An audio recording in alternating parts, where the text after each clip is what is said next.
"Tell your sentry to stand back, Captain," the tall one said, not looking at me but at the man on the post behind me, before he frightened something rare with that great furred hat. We did not travel 400 miles to have a brainless ornament loom over our specimens. I was the officer of the garden detail at Witchen Park that morning, and I had heard a great many things said about my men in 26 years of service, but I confess that one settled under my collar like a burr. The man who said it was Dr. Aurelian Crest, and beside him stood his colleague Madame Solange Vate, and the pair of them had arrived with a wagon of brass instruments and leather cases, and a self-regard so heavy it ought to have needed its own porter. They were naturalists of great fame in the southern academies, invited by the household to survey the royal gardens and the small menagerie at the heart of them before the autumn fair, and they had decided, somewhere on the road, that the men who guarded those gardens were furniture. The sentry they meant was Corporal Edric Thane. He stood at the apiary gate in the red wool and the tall black bearskin, white gloves at his sides, a man so still that the bees moving over the lavender beside him did not so much as veer around him. He gave no sign that he had heard. That was his discipline and his trade.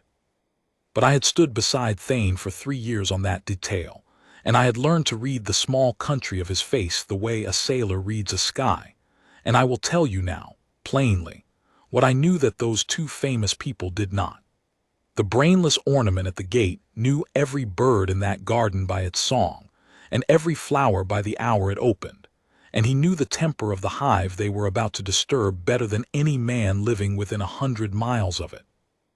I knew it because I had asked him once idly what the small brown bird was that sang in the yew at dawn, and he had told me its name, and its second name, and that it was a male in his 2nd year and had not yet found a mate, all without turning his head. I did not say any of this to Dr. Crest. It was not my place, and it would not have landed. Men like that do not hear what comes up from below them, they only hear what comes down.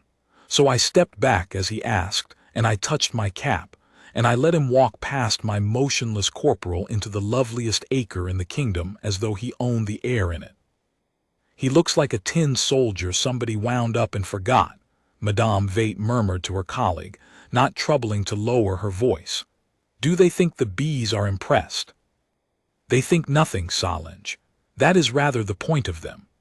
Crest paused before the row of pale wooden hives that stood along the south wall, warm in the early sun, and he drew off one glove to test the air with a wetted finger as though the wind owed him a report. "Stand decoratively and be replaced when the moth gets the cloth. Now, the famous old skep, if you please. I should like to see this celebrated colony before the light turns."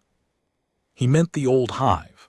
I should explain about the old hive, because everything that mattered that day turned on it, and because the two of them did not trouble to learn the first thing about it before they decided they understood it. The royal gardens at Witchen had kept bees for longer than the records ran clear, and the oldest colony among them lived in a great domed straw skep set on a stone shelf at the heart of the south wall, in a sheltered nook where the wall turned a corner and the morning sun gathered. It was not the largest hive, but it was the proudest, the founding stock from which a dozen younger colonies had been drawn over the years, and the gardeners spoke of it the way old soldiers speak of a color that has been carried a long time. The honey from it went up to the royal table at the autumn fair. The household set great store by it. And it was, that very week, on the edge of doing the thing that strong old colonies do in a good warm summer when they grow crowded and content. It was preparing to swarm, to send out its old queen and half its people in a single great living cloud to found a new house elsewhere. And if no one caught and rehoused that swarm, the founding stock of the royal gardens would simply rise up one fine morning and fly away over the wall and be gone, into the woods, into nobody's keeping, lost. Corporal Thane had told me as much 4 days before, quietly, off to the side, the way he told me things. "The old skep's getting ready to go, sir," he had said. "3 queen cells on the south comb that I can see from the gate, and the hum's changed. It'll be this week." Someone ought to have a swarm box and a sheet ready, and someone who knows the old girl's temper ought to be the one to take her, or we'll lose the founding stock to the woods. I had passed that up the chain, as one does, and the chain had passed it sideways to the famous visitors, who were, after all, the great experts the household had paid to come, and the great experts had let it be known that they would attend to the colony in due course, by their method, on their schedule, and that the garrison need not concern itself with husbandry above its station. So that is where we stood that morning. The old skep was thinking of leaving. 2 celebrated naturalists had come to manage it. And the one man in the garden, who actually understood it, had been told to stand back and stop frightening the specimens. "Captain," Crest called over his shoulder, "have your ornament fetch us a ladder and the long-handled smoker from our wagon. There is, I am informed, a procedure for examining a skep of this antique sort. We shall perform it." I had Private Bellamy fetch the ladder, because Thane did not leave a post for fetching, and I would not ask him to.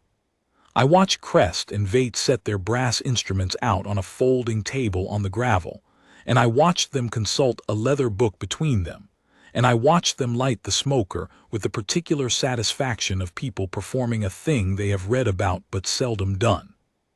And I watched Corporal Thane, at the apiary gate, 6 feet away, go very slightly more still than still, which in him was the equivalent of another man rising onto the balls of his feet. I knew that stillness.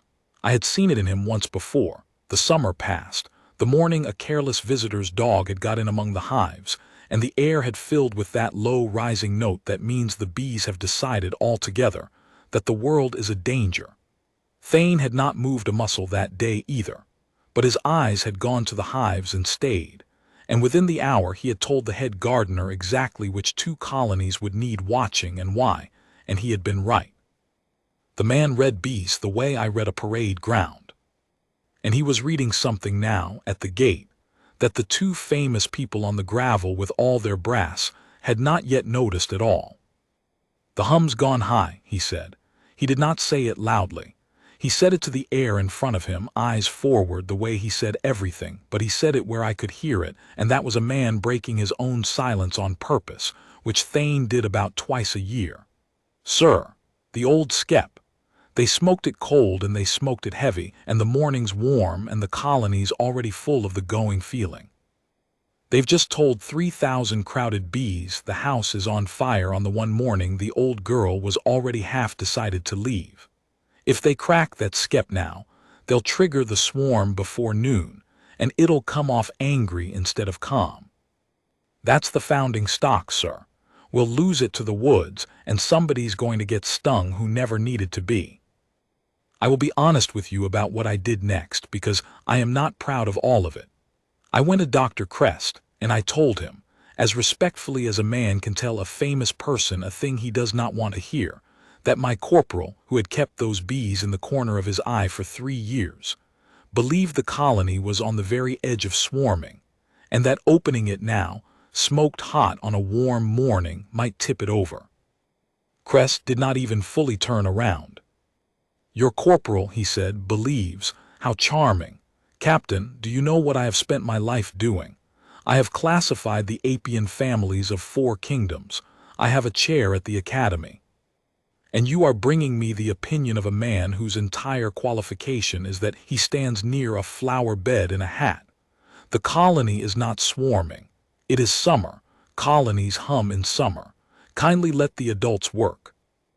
Madame Vate laughed, a small, precise laugh like a coin dropped on stone. "Does the hat have a theory, then?" she said toward the gate, toward Thane, who did not so much as blink. "Perhaps the hat would care to publish." I looked at my corporal. He had heard every word.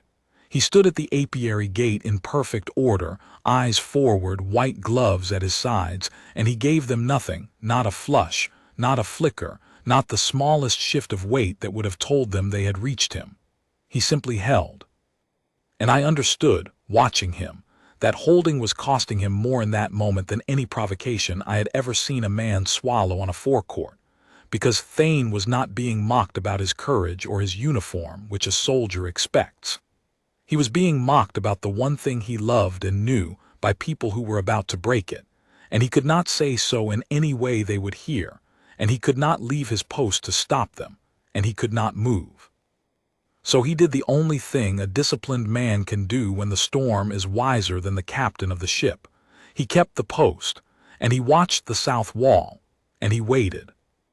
Dr. Crest set his ladder against the stone shelf, took up the long smoker, and bent to the old skep.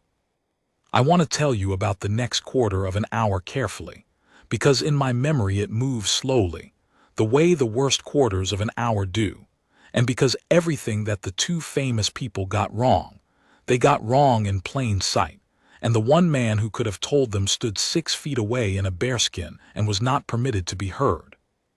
Crest worked the smoker hard. He pumped great gray clouds of it under the lip of the skep, far more than the old straw needed, and the low, warm hum that had been coming off the colony all morning climbed a register, the way Thane had said it would, and then climbed another. Madame Vate leaned in with her brass calipers and her little ivory comb knife, meaning to lift the edge of the skep and examine the south face. The very face Thane had said held 3 sealed queen cells, the face that, exposed and smoked and crowded and warm, was every signal a swarm waits for, gathered into one wrong morning. "The hum," I said again. "I could not help it, Doctor." "If your soldier makes that sound once more," Crest said, not unkindly, "the way you speak to a dog, muzzle him." And then the old skep let go. I have stood a great many posts in my life, and seen weather come up fast off the sea, and a parade square clear in a sudden squall, but I had never before seen a thing happen all at once the way the swarm happened. There was a sound like a sheet snapping taut, and the air at the south wall simply became substance, a roaring, rising, wheeling tower of bees, thousands of them at once, the whole going half of the colony lifting off the old comb in a single furious cloud, smoked and crowded and shoved out of their house an hour before they were ready and entirely out of temper about it. Madame Vate screamed and went over backward off her little stool, scattering her brass across the gravel. Dr. Crest dropped the smoker and threw both arms over his fine head and stumbled into the folding table, and the leather book and the calipers and the chair at the academy, and all of it went into the lavender, and the famous man who had classified the apian families of 4 kingdoms ran. He ran 6 steps and went down hard on the path, and the cloud came after him, low and angry and loud, the way an unhappy swarm will fix on the nearest moving thing, and I watched the foremost edge of it find the back of his neck. And here is the thing I have carried with me from that morning, the thing I tell young officers now when they want to know what discipline is actually for. Corporal Thane was already moving. He had not been told to move. He had been told the opposite all morning, in the rudest terms a famous man could find. But the instant the skep let go, before Vate finished screaming, before Crest took his second running step, Thane had grounded his rifle against the gatepost in one clean motion, stripped off his white gloves and dropped them and gone, not away from the cloud like every sane person on that gravel, but straight into it. I went after him because he was my man, and because some part of me had decided in the same half-second that whatever Corporal Edric Thane was running toward, it was the right place to be. But I went after him the way you follow a man who knows the country and you do not. He, I understood within 3 strides, was not running into chaos. He was running into something he had read his whole life and could see as clearly as print. "Down, sir," he called to me, his captain, and I went down, flat to the path, because there are moments when the man who knows the ground outranks every commission in the kingdom. Don't swat, never swat, be still and low, and they'll pass over. And the cloud passed over me, a roaring living ceiling a hand's breadth above my back, and did not touch me, because I did the one thing the brainless ornament told me to do. Thane did not go to ground. Thane went to the cloud's heart, where Dr. Crest lay curled on the path with the swarm settling on him, and the corporal did a thing that I have turned over in my mind 100 times since, because it was not brave the way a charge is brave. It was knowledgeable the way a surgeon's hands are calm. He did not flail at the bees. He did not pull Crest up and run, which would have driven the whole furious mass deeper into the man. He crouched low beside the famous naturalist, put his bare hand flat and slow on the back of Crest's neck where the bees were thickest, bare hand, no glove, into a moving swarm, and in a voice so level it might have been calling a roll he said, "Be still. Be absolutely still. Don't fight them. Listen to me and you'll walk away whole." Crest, to his credit, was too terrified to argue with the only calm voice in the world. He went rigid under the corporal's hand. "They aren't hunting you," Thane told him, low and steady, his own bare arms now dark with crawling bees and his face inches from them and not a muscle in it moving. "They've lost their queen in all this and they're frightened, and they've fixed on the nearest thing that's thrashing about, which is you. So stop being the thing that thrashes. The smell on your hands is the smoke and the fear. I can't help that now, but I can give them somewhere better to go. Hold." And then Corporal Thane, kneeling in the middle of a royal disaster with a famous man cowering under his hand, did the most extraordinary thing I have ever watched a soldier do. And he did it the way another man might tie a bootlace, without hurry, without doubt, entirely sure. He had not, I realized, dropped everything when he ran. In his free hand he held a square of pale cloth, the swarm sheet, the very thing he had told me 4 days ago someone ought to have ready, which he had quietly kept folded in the gatehouse against exactly this morning because no one else would. And from his tunic with 2 fingers, he drew a small stoppered phial of something dark and gave the cork a turn with his thumb. A scent went out from it, sharp and sweet and green, even over the smoke and the lavender, and the roaring overhead changed. "Queen lure," he said, almost to himself. "Old recipe. Lemon balm, and a thing my grandfather swore by." He swept the open phial in a slow arc and laid the scented cloth across the low branch of the espaliered pear that grew flat against the south wall, a yard from the curled and trembling Dr. Crest.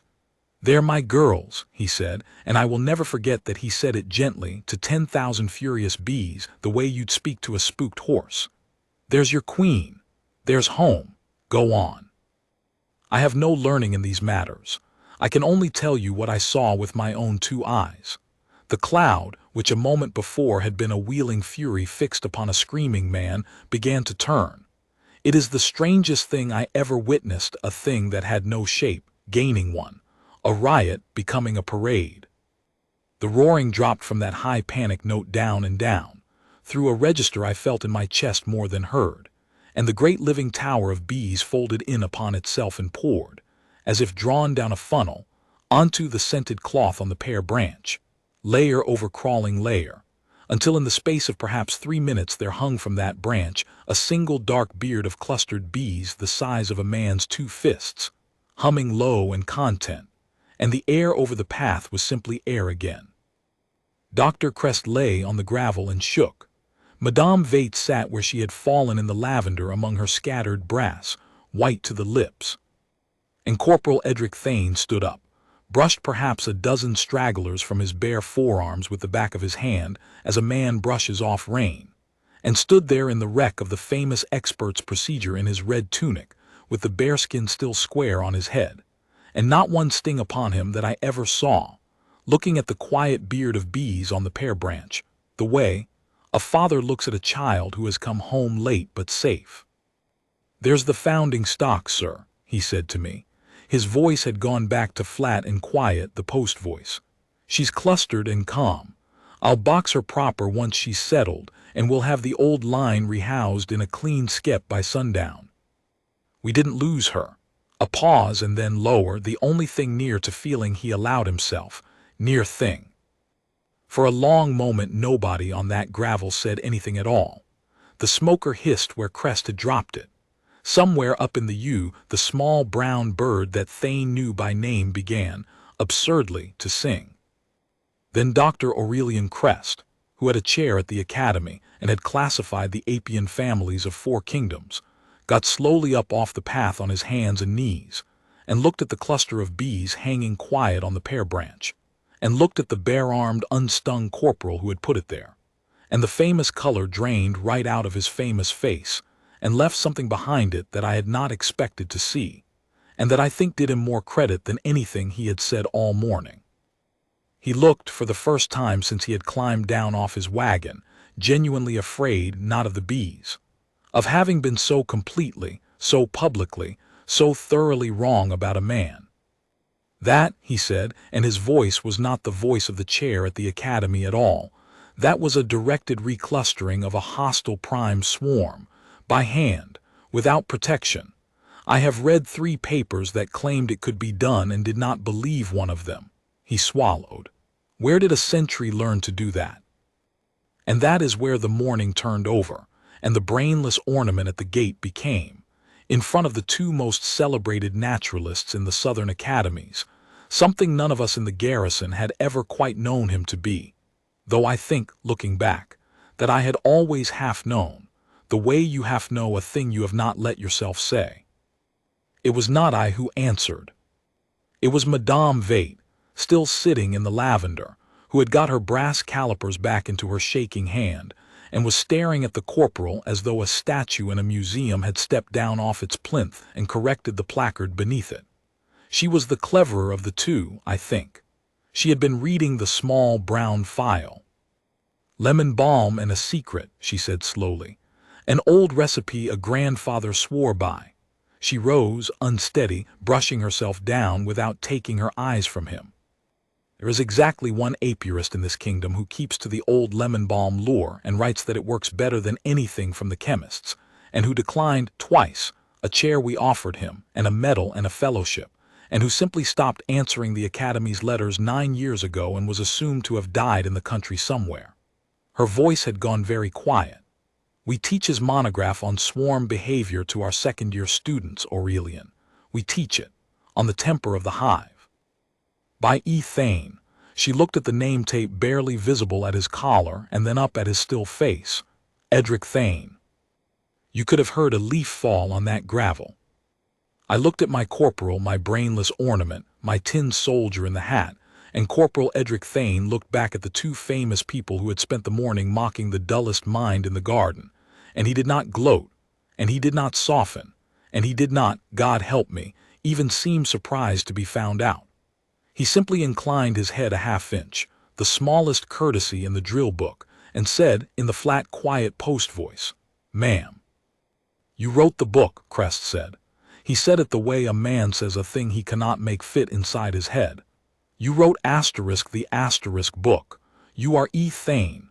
You could have any chair in any academy in the 4 kingdoms, and you are standing a asterisk gate."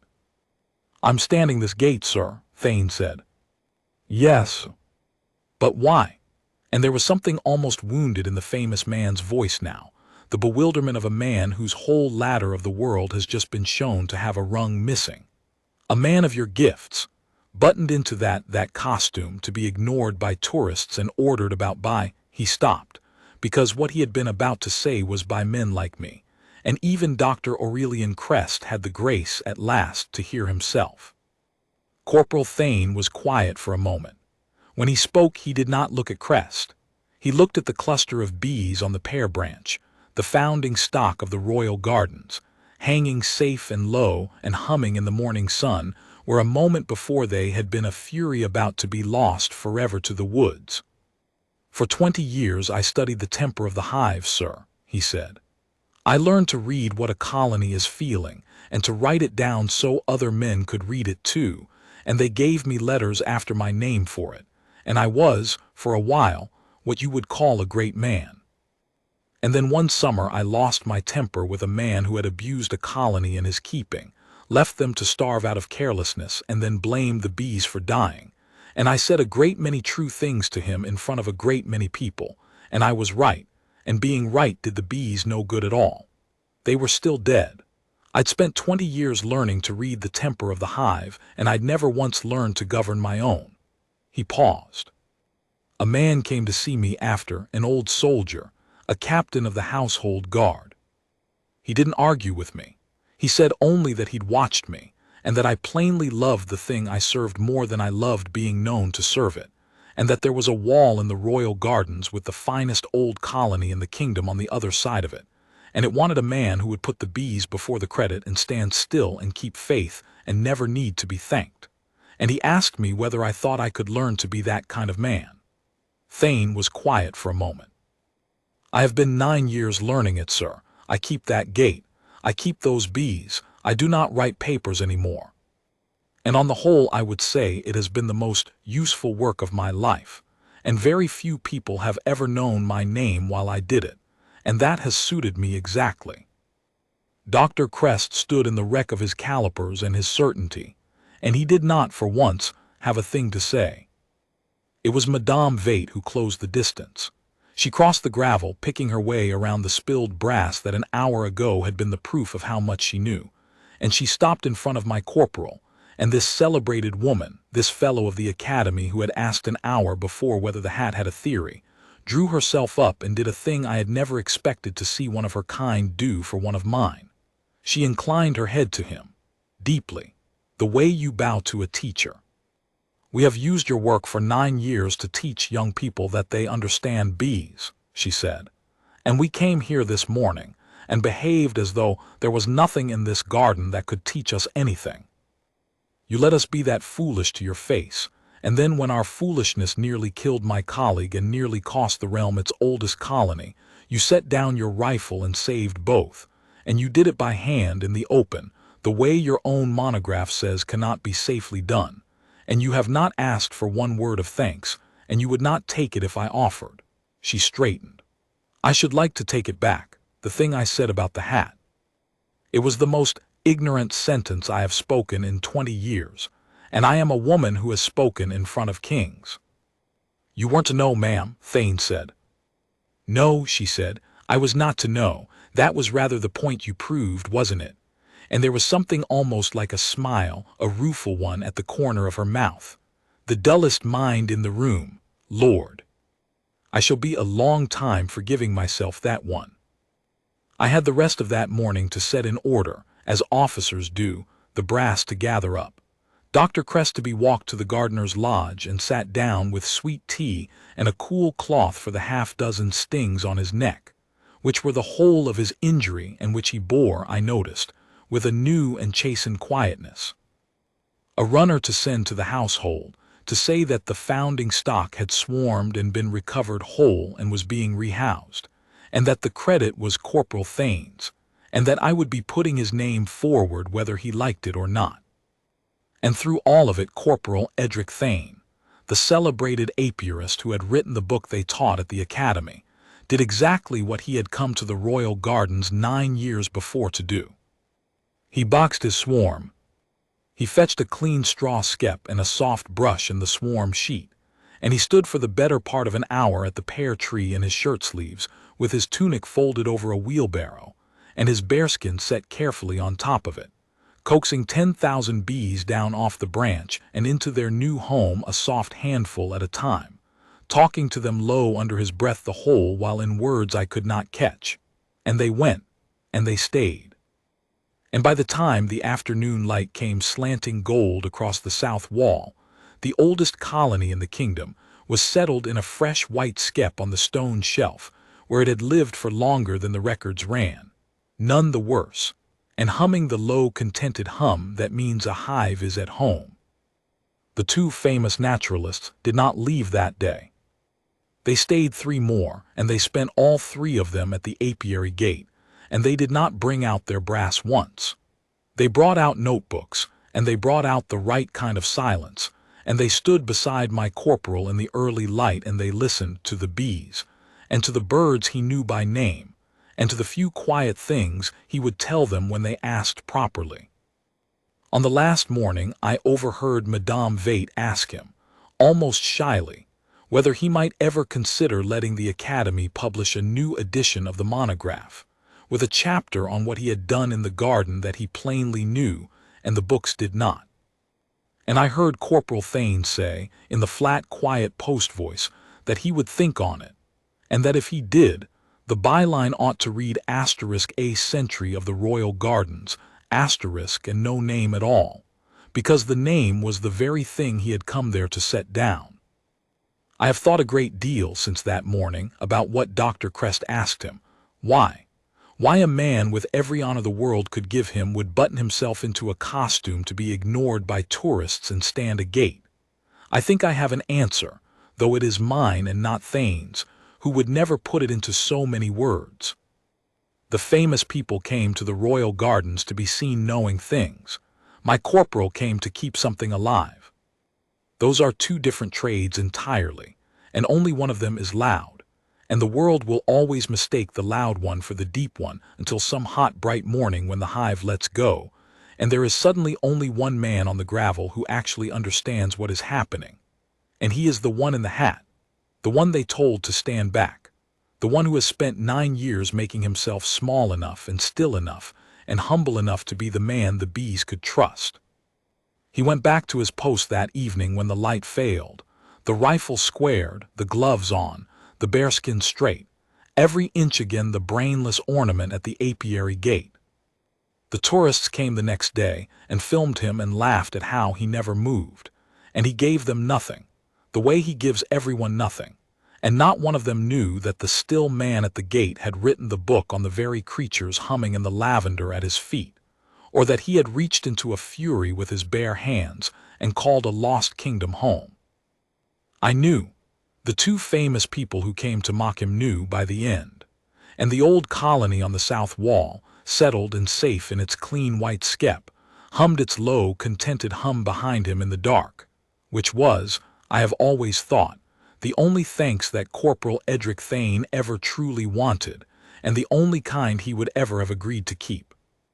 He stood his gate, he kept his bees, he never told a soul his name. That was the whole of it. And for a man like Thane it was enough.